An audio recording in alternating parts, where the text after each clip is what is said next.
Quelques jours après la mort de Mansour, il a été remplacé par Ayatollah Akhundzada. Mansour était très fermé à l'idée de conclure un accord de paix avec les États-Unis. Donc, un changement de tête d'affiche comme ça laissait espoir que ça puisse changer. Malheureusement, après ça, la guerre a fait que s'intensifier et la tension a fait que grimper. Sans oublier en plus que ils sont trois à se battre.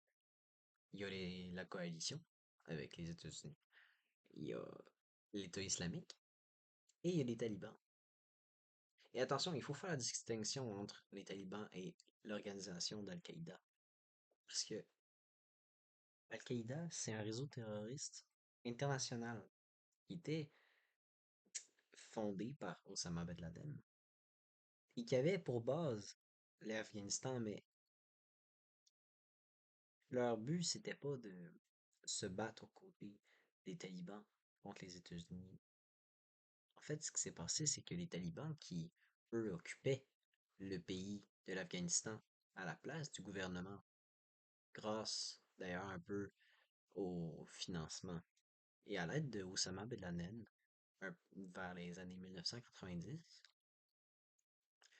ils protégeaient l'organisation Al-Qaïda et refusaient de les livrer aux États-Unis.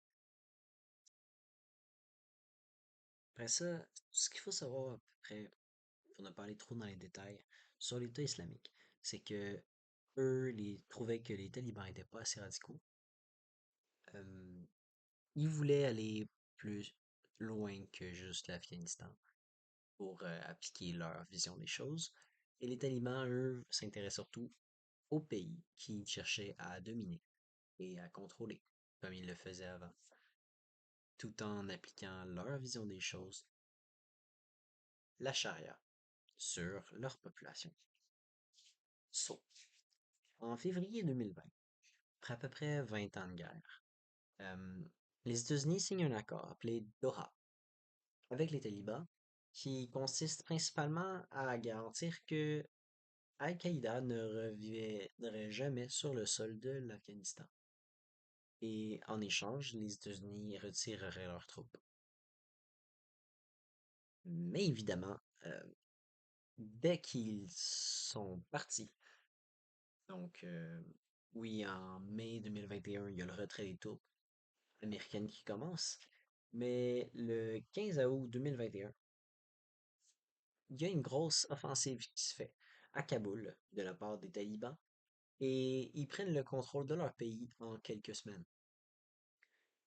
Le président actuel à ce moment-là, appelé Ashraf Ghani, il fuit le pays, le gouvernement s'effondre et les voilà maintenant encore à la tête de l'Afghanistan